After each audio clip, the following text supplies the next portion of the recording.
GMM news Kannada. ಚಂಬಾಳೆ ತಡಿ ಚಂಬಾಳೆ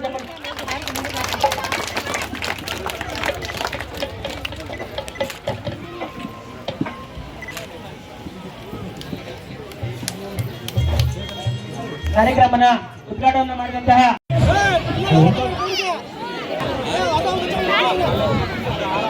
ಈಗ ಇದೆ ಈ ಒಂದು ಸುಸಂದರ್ಭದಲ್ಲಿ ಇಲ್ಲಿ ಈ ಒಂದು ಇರ್ತಕ್ಕಂಥ ಯುವಕರು ಅನುವು ಮಾಡಿಕೊಡ್ಬೇಕು.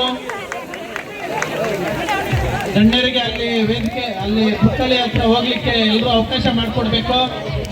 ಯಾವುದೇ ಗೊಂದಲಗಳಿಗೆ ಅವಕಾಶ ಮಾಡಿಕೊಡ್ಬಾರ್ದು. ದಯವಿಟ್ಟು ಅಲ್ಲಿ ಅತಿಥಿಗಳಿಗೆ ಮೇಲೆ ಹತ್ತಲಿಕ್ಕೆ ದಾರಿ ಮಾಡಿಕೊಡ್ಬೇಕು. ಈಗ ಅನಾವರಣ ಕಾರ್ಯಕ್ರಮ ನಡೀತಾ ಇದೆ. ಡಾಕ್ಟರ್ ಬಾಬಾ ಸಾಹೇಬ್ ಅಂಬೇಡ್ಕರ್ ಅವರಿಗೆ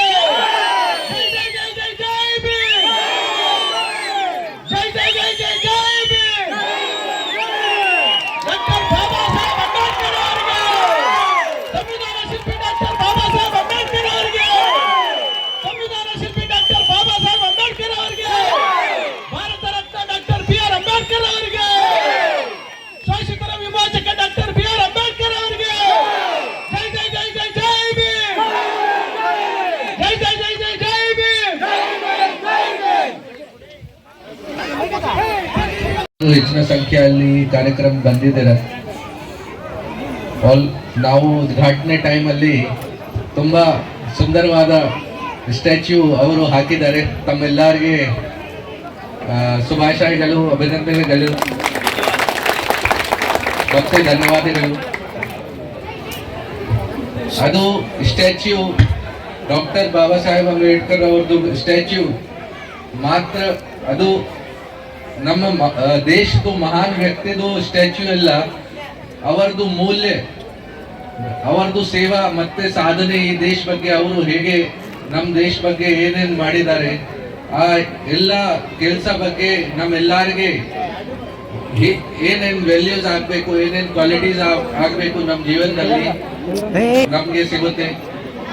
ಜೊತೆಗೆ ಅವರದು ಸೇವಾ ಕಾರಣ ಬಗ್ಗೆ ಮತ್ತೆ ಸಾಧನಾ ಕಾರಣ ಬಗ್ಗೆ ನಮ್ಮ ದೇಶಕ್ಕೆ ಈಗ ಏಕತಾ, ಸಮಾನತಾ ಮತ್ತೆ ಅವರದು ಸೇವಾ ಕಾರಣ ಬಗ್ಗೆ ಏನ್ ನ್ಯಾಯ ಸಿಗ್ತಾ ಇದೆ ಅದು ತುಂಬಾ ಇಂಪಾರ್ಟೆಂಟ್ ಇದೆ.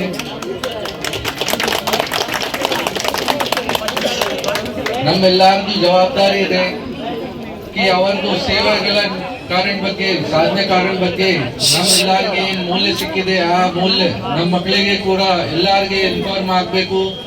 ಆ ಎಲ್ಲ ಮೂಲ್ಯ ನಮ್ಮ ಜೀವನದಲ್ಲಿ ಆಚರಿಸಬೇಕು.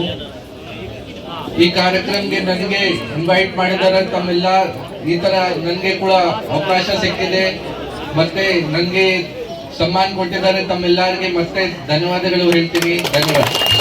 ಕೊನೆಗೊಳಿಸಿಕೊಳ್ಳಬೇಕು. ಯಾವ ಧರ್ಮ ಮಹಾತ್ಮರು ಈ ಕಾರ್ಯವನ್ನು ಮಾಡಲಾರರು. ಏನಿದ್ರ ಅರ್ಥ? ನಾನು ಕೀಳಿರ್ಮೆ, ನನ್ನ ಬಳಸಲ್ಲ, ನನಗೇನೋ ಆ ಸೀಟ್ ಸಿಕ್ಕಲ್ಲ, ನನಗೇನೋ ಅವನು ಗೌರವ ಕೊಡಲ್ಲ, ನನಗೇನು ನೋವಾಗ್ತಾ ಇದೆ, ನಮ್ಗೇನೋ ಒಂದು ರೀತಿ ಅಪಹಾಸ್ಯ ಮಾಡ್ತಾರೆ. ಇವೆಲ್ಲನೂ ಸಹ ಈ ಭೂಮಿ, ಸೂರ್ಯ, ಚಂದ್ರ, ಪ್ರಕೃತಿ ಇವೆಲ್ಲನೂ ಸಹ ದೇವರುಗಳಿದ್ದಂಗೆ.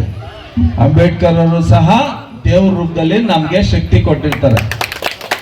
ನಾವು ಈ ದಾಸ್ಯನ, ನಮ್ಮ ಕೆಲಸನ ನಾವು ಸರಿಯಾದ ರೀತಿಯಲ್ಲಿ ಮಾಡ್ಕೊಂಡಿದ್ರೆ ಮಾತ್ರ ನಾವು ಈ ದಾಸ್ಯದಿಂದ, ಈ ಕೀಳಿರಿಮೆಯಿಂದ ಮುಂದಕ್ಕೆ ಬರ್ತೀವಿ. ಇಲ್ದಿದ್ರೆ ಯಾವ ದೇವ್ರ ಕೈ ಮುಗಿದ್ರು ಬರೋದಿಲ್ಲ, ಎಷ್ಟು ಪೂಜೆ ಮಾಡಿದ್ರು ಬರೋದಿಲ್ಲ, ಎಷ್ಟು ವ್ರತ ಮಾಡಿದ್ರು ಬರೋದಿಲ್ಲ.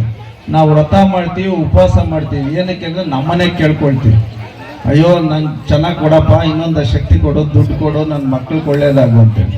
ಆದ್ರೆ ಅಂಬೇಡ್ಕರ್ ಅವರು ಉಪವಾಸ ಮಾಡಿದ್ದು ಈ ದೇಶ ಚೆನ್ನಾಗಲಿ, ಈ ದೇಶದಲ್ಲಿರೋಂಥ ಬಡವರು ಚೆನ್ನಾಗಾಗ್ಲಿ, ವಿಶೇಷವಾಗಿ ದುರ್ಬಲವ್ರ ಚೆನ್ನಾಗಾಗ್ಲಿ ಅಂತೇಳಿ ಅವರು ಉಪವಾಸ ಮಾಡಿ ಅರ್ಧ ಬ್ರೆಡ್ ತಿಂದಂಥ ಕಥೆಗಳನ್ನು ಸಹ ನಾವು ಕೇಳಿದ್ದೀವಿ. ಹಾಗಾಗಿ ಆ ಮಹಾಚೇತನನ ಒಂದು ಹಬ್ಬನ ಇವತ್ತು ಆಚರಣೆ ಮಾಡ್ತಾ ಇರೋದು ಬಹಳಷ್ಟು ವಿಶೇಷ, ಸಂತೋಷ. ಮತ್ತೊಮ್ಮೆ ಎಲ್ಲ ಯುವ ಮಿತ್ರರಿಗೆ ಒಳ್ಳೆಯದಾಗ್ಲಿ. ಒಂದು ರಾಜ್ಯದ ಆಸ್ಥಾನದಲ್ಲಿ ಒಂದು ದಿವಾನರಾಗಿ ಕೆಲಸ ಮಾಡೋಂಥ ಸಂದರ್ಭದಲ್ಲೂ ಸಹ ಅವರಿಗೆ ಕೆಲಸ ಮಾಡೋಕ್ಕೆ ವಾತಾವರಣ ಮುಜುಗರ ಮಾಡೋಂಥದ್ದೇ ಆಗ್ತಾ ಇತ್ತು. ಸಹಪಾಠಿಗಳಿಂದ ಬಾಲ್ಯದಿಂದನೂ ಸಹ ಕೊನೆಯ ಹಂತದವರೆಗೂ ಸಹ ಮುಜುಗರ ಇವೆಲ್ಲನೂ ಸಹ ಕಂಡಂಥವ್ರು. ಅವರು ಇದಕ್ಕೆಲ್ಲನೂ ಸಹ ಒಂದೇ ಪರಿಹಾರ, ನಾನು ಓದಬೇಕು, ಈ ಸಮಸ್ಯೆಗಳನ್ನ ಈ ಪಿಡುಗುಗಳನ್ನ ದೂರ ಮಾಡಬೇಕು, ನಮ್ಮ ಜನ ಸಂತೃಪ್ತಿಯಿಂದ ಈ ದೇಶದಲ್ಲಿ ಜೀವಿಸಂತದ್ದಾಗಬೇಕು ಅಂತೇಳಿ ಎಲ್ಲ ಹಿಂದುಳಿದ ವರ್ಗದವರು, ದಲಿತರು, ಶೋಷಿತರು, ದೀನ ದಲಿತರು, ದುರ್ಬಲರು ಎಲ್ಲರಿಗೂ ಸಹ ಧ್ವನಿಯಾಗಿ ಕೆಲಸ ಮಾಡೋಂಥ ಕೆಚ್ಚು ಅವ್ರಿಗೆ ಬಾಲ್ಯದಿಂದಲೇ ಹುಟ್ಟುತ್ತದೆ. ಆ ಕೆಚ್ಚು ಅವರು ದೊಡ್ಡ ಶಕ್ತಿಯಾಗಿ ಸಂವಿಧಾನ ರಚನೆ ಮಾಡೋದಕ್ಕೆ ತಂತಾನಾಗೆ ಅವರಲ್ಲಿದ್ದಂಥ ಜ್ಞಾನ, ಅವರಲ್ಲಿದ್ದಂಥ ಅನುಭವ, ಈ ದೇಶದಲ್ಲಿದ್ದಂಥ ದೊಡ್ಡ ದೊಡ್ಡ ಮಹಾನೀಯರೆಲ್ಲರೂ ಸಹ ಇದ್ರು. ಆದರೆ ಎಲ್ಲರ ಬಾಯಲ್ಲೂ ಬಂದಿದ್ದು ಈ ಕೆಲಸ ಅಂಬೇಡ್ಕರ್ ಅವರು ಕೊಟ್ರೆ ಸಂವಿಧಾನ ಪುಸ್ತಕನ ಬರೆಯಂತ ಕೆಲಸ, ಮಹಾನ್ ಗ್ರಂಥ ರಚನೆ ಮಾಡೋದಕ್ಕೆ ಅವರಿಂದ ಒಬ್ಬರಿಂದ ಮಾತ್ರ ಸಾಧ್ಯ. ಅದು ಅವರೇ ಬರೀಬೇಕು, ಅವರೇ ಮುಗಿಸ್ಬೇಕು ಅಂತೇಳಿ ಒಂದು ದೊಡ್ಡ ಕೆಲಸನ ಅವ್ರಿಗೆ ಹಚ್ತಾರೆ. ಆ ಕೆಲಸನೂ ಸಹ ಅಚ್ಚುಕಟ್ಟಾಗಿ ಪ್ರಪಂಚದ 16 ಪುಸ್ತಕಗಳನ್ನ, ಸಂವಿಧಾನದ ಕರಡು ಏನಿರ್ತದೆ ಎಲ್ಲನೂ ಸಹ ಓದಿ ಅವರ ಅನುಭವನೂ ಸಹ ಬಳಸ್ಕೊಂಡು ಬರೀ ಒಂದು ಜಾತಿಗಲ್ಲ ಎಲ್ಲ ಜಾತಿ ಜನಾಂಗಕ್ಕೂ ಸಹ ಅನುಕೂಲ ಆಗಂತ ರೀತಿಯಲ್ಲಿ ಸಂವಿಧಾನನ ರಚನೆ ಮಾಡಿ, ಆ ಸಂವಿಧಾನದ ಅಡಿಯಲ್ಲಿ ನಾವು ನೀವು ಎಲ್ಲರೂ ಇವತ್ತಿನ ದಿನ ಏನೋ ಒಂದು ಅಧಿಕಾರ ಪಡ್ಕೊಂಡು ಇವತ್ತು ನಾವು ಅನುಭವಿಸ್ಕೊಂಡು ಇಲ್ಲಿ ಜೀವನ ಮಾಡ್ತಾ ಇದ್ದೀವಿ ನೆಮ್ಮದಿಯಾಗಿ ಅಂದ್ರೆ ಅದಕ್ಕೆ ಬಾಬಾ ಸಾಹೇಬ್ ಅಂಬೇಡ್ಕರ್ ಅವರು ಕಾರಣ ಸಂಭವಿಸಿದ್ರು. ಅದನ್ನು ನಾವು ಮರೆಯಂಗಿಲ್ಲ. ಇವತ್ತು ಗ್ರಾಮ ಪಂಚಾಯಿತಿಗಳಿಗೆ ಹೋಗ್ತೀವಿ, ಅಲ್ಲಿ ಮೀಸಲಾತಿ ಇದೆ, ಅಲ್ಲಿ ದಲಿತರು ನಿಂತ್ಕೊಬಹುದು, ಹಿಂದುಳಿದ ವರ್ಗದವ್ರು ನಿಂತ್ಕೊಬಹುದು, ಮುಸಲ್ಮಾನರು ನಿಂತ್ಕೊಬಹುದು. ಒಂದು ಕೆಲ್ಸಕ್ಕೆ ಹೋಗ್ಬೇಕು, ಅಲ್ಲಿ ಎಲ್ಲ ಜಾತಿ ಜನಾಂಗದವರು ಸಹ ಅರ್ಜಿ ಹಾಕೊಂಡು ಅವರವರ ಅನುಗುಣವಾಗಿ ಅವರವರ ವರ್ಗಕ್ಕೆ ಅನುಗುಣವಾಗಿ ಒಂದು ದಿನ ಕೆಲಸಗಳು ಸಿಕ್ಕಂತ ವಾತಾವರಣ ಈ ದೇಶದಲ್ಲಿ ಸೃಷ್ಟಿಯಾಗಿದೆ. ಅವೆಲ್ಲ ಅಂತ ವಿಚಾರಗಳನ್ನೆಲ್ಲ ಹಿಂದಿನ ದಿನಗಳಲ್ಲೇ ಕಂಡು ಒಂದು ನಮಗೆ ಕಾನೂನ ಗ್ರಂಥನ ಸಮರ್ಪಣೆ ಮಾಡಿ ನಮಗೆ ಜೀವನ ಮಾಡೋದಕ್ಕೆ ದಾರಿ ಮಾಡಿಕೊಟ್ಟಂಥವ್ರು ಬಾಬಾ ಸಾಹೇಬ್ ಅಂಬೇಡ್ಕರ್ ಅವರು.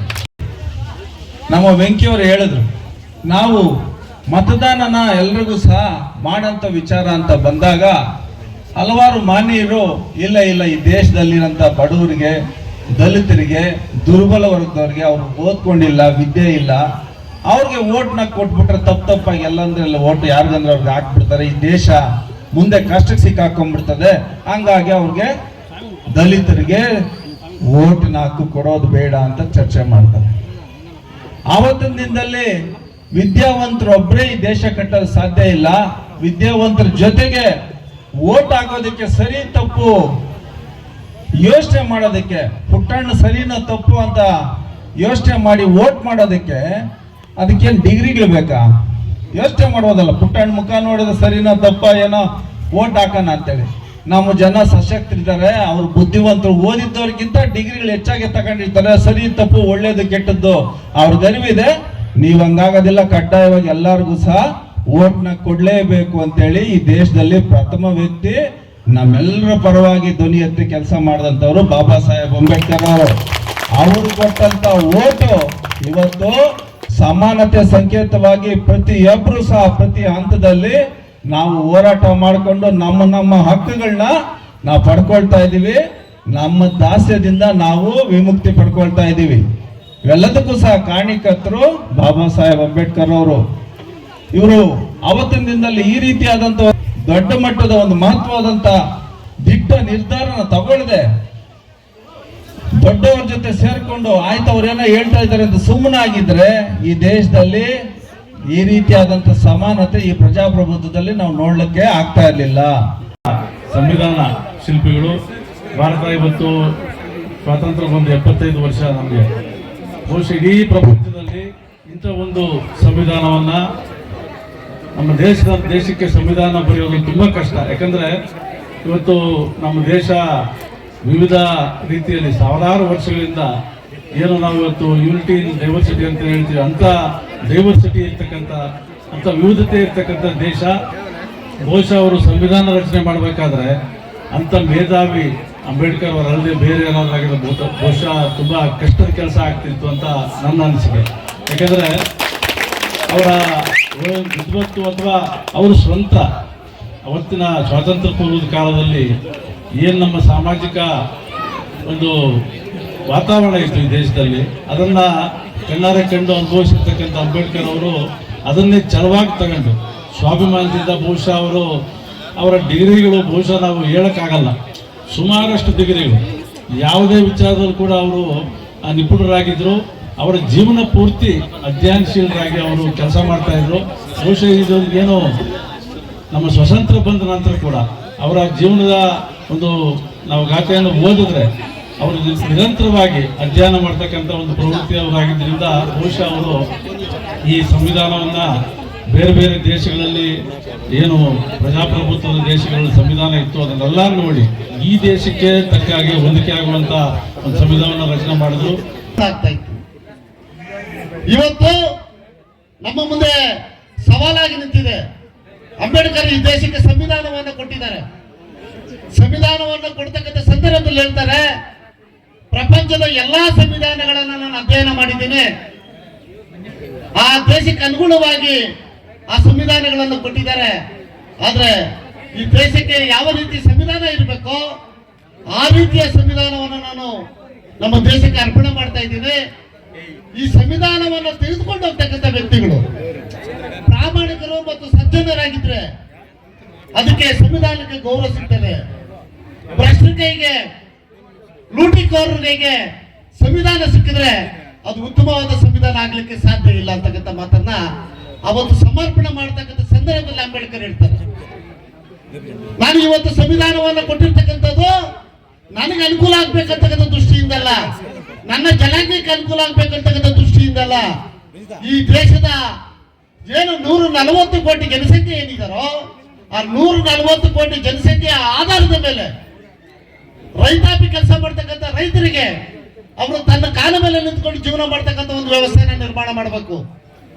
ಯಾರು ವಿದ್ಯಾಭ್ಯಾಸ ಮಾಡಿರ್ತಕ್ಕಂಥ ವ್ಯಕ್ತಿಗಳಿದ್ದಾರೆ ಅವರಿಗೆ ತನ್ನ ಕಾಲ ಮೇಲೆ ನಿಂತ್ಕೊಂಡು ಅವರಿಗೆ ಅವರವರ ಇತಿಮಿತಿಯಲ್ಲಿ ಇವತ್ತು SP ಸಾಹೇಬರೆಲ್ಲ IPS ಮಾಡ್ಕೊಂಡು ನಮ್ಮ ಮುಂದೆ ಇದ್ದಾರೆ, IAS ಮಾಡ್ಕೊಂಡಿರ್ತಕ್ಕಂಥ DC ನಮ್ಮ ಕಣ್ಣು ಮುಂದೆ ಇರ್ತಾರೆ, KS ಮಾಡಿರ್ತಕ್ಕಂಥ ತಹಸೀಲ್ದಾರ್ ACಗಳು ನಮ್ಮ ಮುಂದೆ ಇರ್ತಾರೆ, DSP ಮತ್ತು ಸರ್ಕಲ್ ಇನ್ಸ್ಪೆಕ್ಟರ್ಸ್ ನಮ್ಮ ಮುಂದೆ ಇರ್ತಾರೆ.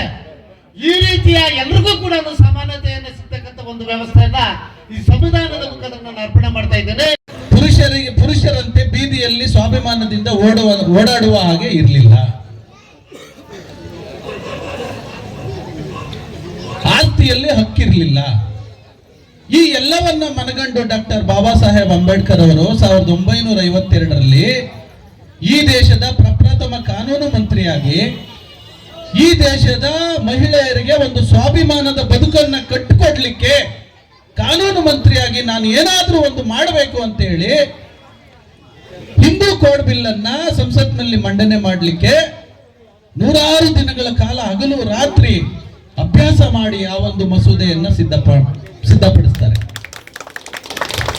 ಆದರೆ ದುರಂತ ಏನಂತಂದ್ರೆ ಅದನ್ನ ಸಂಸತ್ನಲ್ಲಿಕ್ಕೆ ಹೋಗುವಂತ ಸಂದರ್ಭದಲ್ಲಿ ಈ ದೇಶದ ಜಾತಿವಾದಿ ಮನುವಾದಿ ಮನಸ್ಸುಗಳು ಏನು ಮಾಡ್ತವೆ, ಯಾವುದೇ ಕಾರಣಕ್ಕೂ ನೆಹರೂರವ್ರಿಗೆ ಹೇಳ್ತಾರೆ, ಈ ದೇಶದ ಪ್ರಧಾನಮಂತ್ರಿ ನೆಹರೂರವ್ರಿಗೆ ಹೇಳ್ತಾರೆ, ಯಾವುದೇ ಕಾರಣಕ್ಕೂ ಅಂಬೇಡ್ಕರ್ ಅವರು ಏನು ಮಂಡನೆ ಮಾಡ್ಲಿಕ್ಕೆ ಹೋಗಿದ್ದಾರೆ ಹಿಂದೂ ಕೋಡ್ ಬಿಲ್ಲು, ಯಾವುದೇ ಕಾರಣಕ್ಕೂ ಸಂಸತ್ನಲ್ಲಿ ಮಂಡನೆ ಮಾಡಬಾರ್ದು, ಮಾಡಿದ್ರೆ ನಿಮ್ಮನ್ನ ಪ್ರಧಾನಮಂತ್ರಿ ಸ್ಥಾನದಿಂದ ಇವತ್ತೇ ಕೆಳಗಿಳಿಸ್ಬಿಡ್ತೀವಿ, ನಾವೆಲ್ಲ ಬಹುಪಾಲಿದ್ದೀವಿ, ಬಹುಸಂಖ್ಯಾತರಿದ್ದೀವಿ, ನಿಮ್ಮನ್ನ ಇವತ್ತೇ ಕೆಳಗಡೆ ಇಳಿಸ್ತೀವಿ ಅಂತ ಬೆದರಿಕೆ ಆಗ್ತಾರೆ.